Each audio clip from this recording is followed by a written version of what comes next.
চট্টগ্রামের ভাষায় গরুর কেউ বলে নলা, কেউ বলে নিহারি। যে যেটাই বলুক না কেন আমি বলি নলা।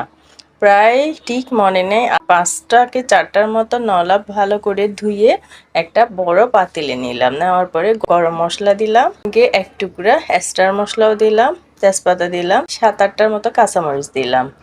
দেওয়ার পরে 2 চামচ আদা পেস্ট, 2 চামচ রসুন পেস্ট, 4 টেবিল চামচ পেঁয়াজ বাটা দিলাম, 4 চা চামচ মশলার গুঁড়া দিলাম, হলুদ গুঁড়া, ধনে গুঁড়া, তারপর 1 টেবিল চামচ মরিচের গুঁড়া দিলাম, পরিমাণ মতো লবণ আর সামান্য তেল দিয়ে পরিমাণ মতো পানি দিয়ে মেখে বেশ কিছুক্ষণ রাখলাম। শীতের সময় যে টমেটোর পেস্ট করছিলাম ওখান থেকে প্রায় 1 কাপের মতো টমেটোর পেস্ট দিলাম, ওইটা স্কিপ হয়ে গেছে। তারপর চুলার উপর হাই হিটে প্রায় 1 ঘন্টা কি আধা ঘন্টার মতো সিদ্ধ করলাম। ফুটে গেছে কিনা চেক করে তারপর বাগার দিলাম। বাগার দিছি যে ওইটাও স্কিপ হয়ে গেছে।